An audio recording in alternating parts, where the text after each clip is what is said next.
जय Shri Ram. I am doctor Manish Jaiswal. Chhattisgarh में MBBS और बीडीएस 2024 की जो काउंसलिंग है अपने शेड्यूल के अकॉर्डिंग ही चल रहा है। फर्स्ट राउंड की काउंसलिंग यहाँ पर कंप्लीट हो चुकी है पूरी तरह से, और जैसा इन्होंने शेड्यूल दिया हुआ था उसके अकॉर्डिंग 9 सितंबर से यानी कि कल से सेकेंड राउंड की काउंसलिंग प्रारंभ हो जानी चाहिए। सेकेंड राउंड की काउंसलिंग के लिए आपको न्यू रजिस्ट्रेशन का मौका दोबारा नहीं मिलेगा। फर्स्ट राउंड में ऑलरेडी जिन्होंने रजिस्ट्रेशन कराया था वही सेकेंड राउंड की काउंसलिंग में पार्टिसिपेट कर सकते हैं। नया रजिस्ट्रेशन विंडो फिर से ओपन नहीं होगा, मतलब ऐसे स्टूडेंट जिन्होंने फर्स्ट राउंड में रजिस्ट्रेशन नहीं कराया है वो अब काउंसलिंग में आगे पार्टिसिपेट नहीं कर पाएंगे। सेकेंड राउंड के चॉइस फिलिंग के लिए आपको समय काफ़ी दिया जाएगा, जैसा कि शेड्यूल में दिया गया था। लगभग 10 दिनों का आपके पास टाइम होगा, और उसके बाद 1 दिन में अलॉटमेंट प्रोसेस, और 4 दिन आपको स्क्रूटनी के लिए, और 5 डेज़ आपको एडमिशन के लिए समय मिलेगा। जो सेकेंड राउंड की काउंसलिंग है उससे पहले सीजीडीएमई की वेबसाइट पर एक इम्पॉर्टेंट नोटिफिकेशन जारी किया गया है, जिसमें यह समझाने का प्रयास किया गया है कि कौन से स्टूडेंट हैं जो सेकेंड राउंड या अपग्रेडेड राउंड में पार्टिसिपेट कर सकते हैं, और साथ ही साथ किस तरीके से आप आगे के राउंड में मॉप अप राउंड या स्टे वैकेंसी राउंड में जा सकते हैं। इसमें मैं आपको ये भी स्पष्ट करूंगा कि किस अवस्था में आपका सिक्योरिटी मनी या जो सिक्योरिटी डिपॉजिट आपने राउंड 1 में दिया था वो रिफ़ंड नहीं होगा। तो ये जो नोटिफिकेशन डीएमई की वेबसाइट पर दिया गया है, और ये बहुत अच्छा है कि इन्होंने ये प्रयास किया है कि ज़्यादा से ज़्यादा लोगों को काउंसलिंग का प्रोसेस आसान लगे और आसानी से समझ में आ जाए। तो एक ट्रांसपेरेंसी मेंटेन करने की कोशिश की गई है। एक उम्मीद मैं ये भी करता हूँ सीजीडीएमई से कि सेकेंड राउंड प्रारंभ होने से पहले जितनी भी सीटें वैकेंट हैं, दैट मीन्स कि सेकेंड राउंड के लिए जो सीटें अवेलेबल हैं, जिस कैटेगरी में अवेलेबल हैं, उसका सीट मैट्रिक्स भी इनको रिलीज़ करना चाहिए। साथ ही साथ में ये भी रिलीज़ करना चाहिए कि किन बच्चों ने फर्स्ट राउंड में कौन से कॉलेज में किस कैटेगरी के तहत एडमिशन लिया है, उनका डिटेल आपको वेबसाइट पे अपलोड करना चाहिए कि राउंड 1 में या राउंड 1 के बाद एडमिशन प्रोसेस कंप्लीट होने के बाद कितने बच्चों ने कौन कौन सी सीट पर एडमिशन लिया है। इससे ट्रांसपेरेंसी जो है या पारदर्शिता है ये बनी रहेगी। प्लस सीट मैट्रिक्स जारी करने से ये चीज़ स्पष्ट हो पाएगा कि आगे कितने बच्चों को सेकेंड राउंड या मॉपअप राउंड में एमबीबीएस मिलने के चांसेस हैं। अनऑफिशियली कुछ न्यूज़पेपर्स ने टोटल वैकेंट सीट के बारे में इन्फॉर्म किया है, जो आप स्क्रीन पे देख सकते हैं कि सेकेंड राउंड के लिए अभी इतनी वैकेंट सीटें अवेलेबल हैं स्टेट कोटा में। फर्स्ट राउंड में इतने बच्चों ने एडमिशन लिया है, लेकिन इससे यह स्पष्ट नहीं हो रहा है कि कौन सी कैटेगरी की सीटें खाली हैं और कौन से कॉलेज में कितने वैकेंसी जो है अलग अलग कैटेगरी में उपलब्ध है। एनीवे, तो ये नोटिफिकेशन आज का ही है, 8 सितंबर का, और इसमें ये बताया गया है कि काउंसलिंग के प्रोसेस में आगे पार्टिसिपेट करने से पहले आप इस फ्लो चार्ट को देख लीजिए। ऑलरेडी मैंने इस फ्लो चार्ट का पहला पार्ट, हालांकि इन्होंने सेकेंड पार्ट को इम्प्रूव कर दिया है इसलिए मैं वीडियो में कंसीडर कर रहा हूँ, आप लास्ट तक देखिएगा, ज़्यादातर बच्चों के डाउट्स क्लियर हो जाएंगे। तो फर्स्ट राउंड क्योंकि कंप्लीट हो गया है तो इस पर बात करना तो अभी कोई मतलब ही नहीं है, और फर्स्ट राउंड कंप्लीट होने के बाद ये चीज़ें भी मैंने आपको बता दिया था, यहाँ तक एक्सप्लेन किया हुआ है। अब इसके आगे आइए इस फ्लो चार्ट को समझते हैं, और इसमें एक नियम मुझे चेंज लग रहा है जो कि पिछले कुछ सालों में नहीं था और इस साल ही इंट्रोड्यूस किया गया है, तो आप ध्यान से चीज़ों को समझ लीजिए। सबसे पहले मैं आपको बता दूं कि सेकेंड राउंड में 2 तरीके से कैंडिडेट को स्प्लिट कर दिया गया है ना। तो पहले कंडीशन में ऐसे कैंडिडेट जिनको है ना, for candidate admitted in the first round and have filled fresh choice filling for upgradation, जिन्होंने फर्स्ट राउंड के अलॉटमेंट के बाद एडमिशन लिया था और सेकेंड राउंड में पार्टिसिपेट करने के लिए, अपग्रेडेड राउंड में पार्टिसिपेट करने के लिए फ्रेश चॉइस फिलिंग किया है। यदि आपने फर्स्ट राउंड में एडमिशन लिया था और सेकेंड राउंड में चॉइस फिलिंग आप नहीं करते हैं तो उस अवस्था में आपको फर्स्ट राउंड में जो कॉलेज मिला हुआ था जहां पर आपने एडमिशन लिया हुआ है वो कॉलेज आपका बना रहेगा। ये मान लिया जाएगा कि आप अपग्रेडेड राउंड में पार्टिसिपेट नहीं करना चाहते। लेकिन यदि आप अपग्रेड या सेकेंड राउंड में पार्टिसिपेट करना चाहते हैं तो दिस इज़ मस्ट, आपको चॉइस फिलिंग करना होगा। और उसके बाद जब अलॉटमेंट लिस्ट आता है तो उस अलॉटमेंट लिस्ट में आप 2 तरीके से स्टूडेंट हो जाएंगे। उसको ऐसे समझ लीजिए, ऐसे स्टूडेंट जिन्हें न्यू इंस्टीट्यूट अलॉट नहीं हुआ, मतलब फर्स्ट राउंड में तो उनको अलॉट हुआ था और अभी सेकेंड राउंड की लिस्ट में उनका नाम नहीं है, कोई नया इंस्टीट्यूट उनको अलॉट नहीं हुआ है। पहले राउंड में यदि आपको मेडिकल अलॉट हुआ था तो इसका मतलब ये है कि फर्स्ट राउंड की जो अलॉटेड सीट थी आपकी वो रिटेन है, आपको वहीं पर पढ़ना है। आपके चॉइस फिलिंग के अकॉर्डिंग सेकेंड राउंड में कॉलेज उपलब्ध नहीं होने के कारण आपको अपग्रेड नहीं किया गया है। आप अपने कॉलेज में ही रहिए, वहीं पे आपकी पढ़ाई कंटिन्यू होगी। साथ ही साथ में आप काउंसलिंग प्रोसेस से बाहर भी हैं। दैट मीन्स कि आगे मॉपअप और स्टे वैकेंसी राउंड में आपको पार्टिसिपेट नहीं करना है, ये चीज़ आपको ध्यान रखना है।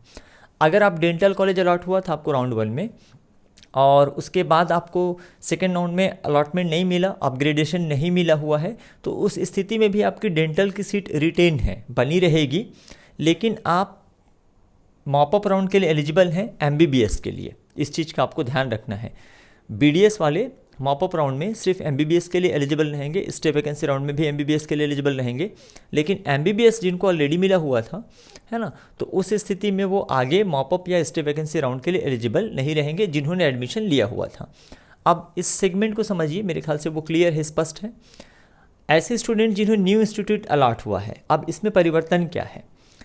ऑलरेडी आपने राउंड 1 में अलॉटमेंट के बाद एडमिशन ले लिया हुआ था, अब आपको अपग्रेड कर दिया गया है। अपग्रेड कर दिया गया है दैट मीन्स कि आपको पुराने इंस्टीट्यूट से निकाल कर दूसरे इंस्टीट्यूट में अलॉटमेंट दे दिया गया है। अब ये न्यू इंस्टीट्यूट हो सकता है कि गवर्नमेंट या प्राइवेट डेंटल कॉलेज हो, है ना, या फिर मेडिकल में प्राइवेट या गवर्नमेंट हो, एमबीबीएस प्राइवेट या गवर्नमेंट हो। इन सभी स्थिति में जिनको भी न्यू इंस्टीट्यूट अलॉट हुआ है उनको स्क्रूटनी कराना कंपलसरी है। जबकि पहले ऐसा था कि पहले राउंड में जिन्होंने स्क्रूटनी करा लिया है फर्स्ट राउंड में, उनको दोबारा स्क्रूटनी कराने की आवश्यकता नहीं होती थी। इस पर थोड़ा सा स्पष्टीकरण सीजीडीएमई से मुझे और चाहिए। हो सकता है कि आने वाले समय में ये स्पष्ट करें इस चीज़ को, लेकिन जैसा इन्होंने फ्लो चार्ट दिया हुआ है उसके आधार पे, है ना, नए स्टूडेंट को जिनको फर्स्ट राउंड में अलॉटमेंट नहीं मिला था उनके लिए स्क्रूटनी कराना ज़रूरी होता था। जिन्होंने ऑलरेडी स्क्रूटनी करा लिया है उसको डायरेक्ट एडमिशन लेना होता था। तो जिनको न्यू इंस्टीट्यूट अलॉट हुआ है, इसका मतलब जिनको अपग्रेड कर दिया गया है, तो उस अवस्था में गवर्नमेंट प्राइवेट डेंटल कॉलेज में अपग्रेड किया गया या गवर्नमेंट या प्राइवेट मेडिकल कॉलेज का अपग्रेडेशन मिला है, तो उनको भी अगेन स्क्रूटनी कराना कंपलसरी है। और यदि वो स्क्रूटनी नहीं कराते हैं तो उस अवस्था में काउंसलिंग से पूरी तरह से बाहर हो जाएंगे, या स्क्रूटनी में फिट नहीं पाए जाते हैं, स्क्रूटनी में एब्सेंट रहते हैं, रिपोर्ट नहीं करते हैं, तो काउंसलिंग से बाहर हो जाएंगे। स्क्रूटनी में फिट पाए जाने की अवस्था में एडमिशन की बात करें तो गवर्नमेंट प्राइवेट डेंटल कॉलेज में यहाँ पर भी कंपलसरी नहीं है, आप एडमिशन ले भी सकते हैं, छोड़ भी सकते हैं, लेकिन सेम कॉलेज की सेम सीट आपको दोबारा काउंसलिंग में उपलब्ध नहीं रहेगी। इस बात का आपको ध्यान रखना है। यदि आप एडमिशन लेते हैं या नहीं लेते हैं डेंटल कॉलेज की स्थिति में, तो भी आप मॉपअप राउंड के लिए एलिजिबल रहेंगे, मॉपअप राउंड में आप पार्टिसिपेट कर सकते हैं। और यदि आप प्राइवेट मेडिकल कॉलेज की स्थिति में देखा जाए तो अगर आप एडमिशन नहीं लेते हैं, यहाँ पे ध्यान देना है, और इस चीज़ को प्राइवेट मेडिकल कॉलेजेस को भी, वहाँ के जो मैनेजमेंट हैं उनको भी समझना चाहिए कि एडमिशन लेना यहाँ पर कंपलसरी नहीं है।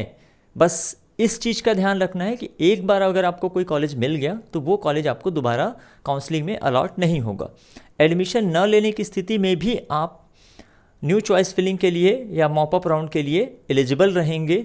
अगर यदि आप एडमिशन ले लेते हैं सेकेंड राउंड की काउंसलिंग में प्राइवेट मेडिकल कॉलेज में, तो उस स्थिति में भी आप काउंसलिंग से बाहर हो जाएंगे। इसका मतलब ये मान लिया जाएगा कि आपका एडमिशन जो है स्थायी हो गया है। और गवर्नमेंट का तो आपको पता ही है कि अगर गवर्नमेंट मेडिकल कॉलेज आपको अलॉट होता है तो स्क्रूटनी कराना और एडमिशन लेना जैसे फर्स्ट राउंड में कंपलसरी था वैसे ही सेकेंड राउंड में भी कंपलसरी है। यदि आप इस एडमिशन लेते हैं तो भी आप काउंसलिंग प्रोसेस से बाहर हैं, आप एडमिशन नहीं लेते हैं, है ना, एडमिशन अगर आप नहीं लेंगे तो भी आप काउंसलिंग प्रोसेस से बाहर हो जाएंगे। मतलब एडमिशन लेने की स्थिति में आपको अब और आगे अपग्रेडेशन का मौका नहीं मिलेगा। तो जो परिवर्तन या चेंजेस है उसको एक बार फिर से आप देख लीजिए। पहले क्या होता था कि जिन स्टूडेंट ने राउंड 1 में स्क्रूटनी करा लिया है उसको दोबारा स्क्रूटनी कराने की ज़रूरत नहीं होती थी, पर इस बार जो इन्होंने फ्लो चार्ट दिया हुआ है, जैसा मुझे समझ में आ रहा है कि उन सभी बच्चों को जिनको न्यू इंस्टीट्यूट अलॉट हुआ है, न्यू इंस्टीट्यूट अलॉट हुआ है मतलब पहले उनको कोई ना कोई इंस्टीट्यूट अलॉट हुआ था, वहाँ पे उन्होंने एडमिशन लिया था या नहीं लिया था, परंतु अपग्रेडेड राउंड में उनको कोई नया इंस्टीट्यूट अलॉट हो गया है, तो उस स्थिति में चाहे आपको प्राइवेट या गवर्नमेंट डेंटल कॉलेज मिला हो, है ना, प्राइवेट या गवर्नमेंट मेडिकल कॉलेज मिला हो, आपके लिए स्क्रूटनी कराना कंपलसरी है, ऐसा ये फ्लो चार्ट कहता है और मैं इसी आधार पे आपको एक्सप्लेन कर रहा हूँ। अब आ जाते हैं दूसरे सेगमेंट ऑफ स्टूडेंट्स पे। वीडियो को आप लोग पूरा देखा करें, शायद आपके डाउट्स जो हैं वो क्लियर हो जाएंगे।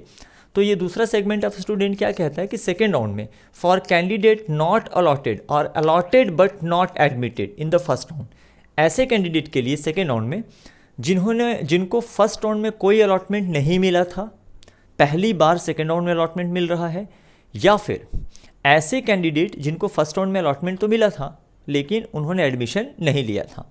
अब सेकेंड राउंड के रिजल्ट आने के बाद ऐसा होता है कि हो सकता है कि फिर से इनको कुछ भी अलॉट नहीं हुआ है, कोई अलॉटमेंट कोई भी कॉलेज प्राइवेट या गवर्नमेंट मेडिकल या डेंटल अलॉट नहीं हुआ है, उस स्थिति में ये सीधे मॉप अप राउंड में जा सकते हैं, क्योंकि अलॉटमेंट नहीं मिला है तो अभी आपको कुछ करने की ज़रूरत नहीं है। सेकेंड राउंड में अलॉटमेंट न मिलने की स्थिति में आप सीधे मॉप अप राउंड में जा सकते हैं। इसके बाद दूसरे कैंडिडेट ग्रीन सिग्नल जिनको अलॉटमेंट मिला है। अब अलॉटमेंट भी है ना अलग अलग जगह पे मिल सकता है, जैसे कि गवर्नमेंट मेडिकल कॉलेज है ना, जैसे अलॉटमेंट मिला है सेकेंड राउंड में, मतलब बट ऑब्वियस है इनको पहली बार अलॉटमेंट मिला है फ्रेश कैंडिडेट को, है ना, तो उनको स्क्रूटनी कराना कंपलसरी है। स्क्रूटनी नहीं कराने पे या स्क्रूटनी में एब्सेंट होने पे काउंसलिंग से बाहर हो जाएंगे। स्क्रूटनी कराने के बाद स्क्रूटनी में फिट होने पे एडमिशन लेना कंपलसरी है। गवर्नमेंट मेडिकल कॉलेज के लिए आपको प्रवेश लेना ज़रूरी है, और प्रवेश लेने के बाद भी अब आप आगे के राउंड में पार्टिसिपेट नहीं कर पाएंगे। ये गवर्नमेंट मेडिकल कॉलेज के लिए है। यदि प्राइवेट मेडिकल कॉलेज आपको अलॉट हो रहा है सेकेंड राउंड में, उस स्थिति में आपको स्क्रूटनी कराना ज़रूरी है। स्क्रूटनी में फिट नहीं पाए गए, एब्सेंट रहे, तो उस केस में आप काउंसलिंग से बाहर हैं। और यदि स्क्रूटनी में फिट पाए जाते हैं तो यहाँ पर आपके पास फिर भी 2 विकल्प हैं, और ये बात प्राइवेट मेडिकल कॉलेजेस को समझना चाहिए। आप एडमिशन ले भी सकते हैं और आप एडमिशन नहीं भी ले सकते हैं। यदि आप एडमिशन लेते हैं तो वो कॉलेज आपका स्थायी माना जाएगा। सेकेंड राउंड के बाद आप आगे MBBS में अपग्रेडेशन नहीं करा पाएंगे और आप काउंसलिंग प्रोसेस से बाहर होंगे। लेकिन यदि आप एडमिशन नहीं लेते हैं, उस स्थिति में भी आप मॉप अप राउंड के लिए एलिजिबल रहेंगे और वहाँ पे आपको न्यू चॉइस फिलिंग का मौका मिलेगा। शर्त बस यही है कि आपको पहले जो कॉलेज अलॉट कर दिए गए हैं किसी भी राउंड में, वो दोबारा आपको उपलब्ध नहीं रहेंगे। उदाहरण के तौर पे मान लीजिए यहाँ पर आपको सेकेंड राउंड में प्राइवेट में Shankaracharya institute of medical science मिलता है, और आप स्क्रूटनी तो कराना कंपलसरी है ही, स्क्रूटनी में फिट भी हो गए आप, है ना, स्क्रूटनी कराए, स्क्रूटनी में फिट हो गए, एडमिशन आपने नहीं लिया, तो आगे के राउंड में आपको Shankaracharya institute of medical science as a choice filling available नहीं रहेगा। अब बात कर लेते हैं हम लोग जिनको गवर्नमेंट डेंटल या प्राइवेट डेंटल मिला है ना, सेकेंड राउंड के काउंसलिंग के माध्यम से। बट ऑब्वियस है कि सभी बच्चों को स्क्रूटनी कराना कंपलसरी है। यदि स्क्रूटनी नहीं कराते हैं, एब्सेंट रहते हैं या फिट नहीं पाए जाते हैं स्क्रूटनी में, तो आप काउंसलिंग प्रोसेस से बाहर हो जाएंगे। स्क्रूटनी में फिट पाए जाने की स्थिति में एडमिशन लेना या न लेना यह आपके मर्जी पे डिपेंड करता है। एडमिशन यदि आपने ले लिया है ना, अगर आपने एडमिशन लिया है तो भी आप मॉप अप राउंड में MBBS कोर्सेज के लिए एलिजिबल रहेंगे। जिन्होंने डेंटल में सेकेंड राउंड में एडमिशन लिया है उनको आगे मॉप अप राउंड में डेंटल की सीट्स अवेलेबल नहीं रहेगी, ये चीज़ आपको ध्यान देना है। Mop up round only MBBS course option available रहेगा, आप जा सकते हैं। यदि आप एडमिशन नहीं भी लेते हैं, है ना, तो उस केस में भी आप मॉप अप राउंड में पार्टिसिपेट कर सकते हैं। इसके अतिरिक्त भी यदि आपके कोई डाउट हैं या कन्फ्यूज़न है तो आप नीचे कमेंट में लिख सकते हैं। इस वीडियो में इतना ही, मिलते हैं नेक्स्ट वीडियो में ऐसे इन्फॉर्मेशन के साथ। जय श्री राम।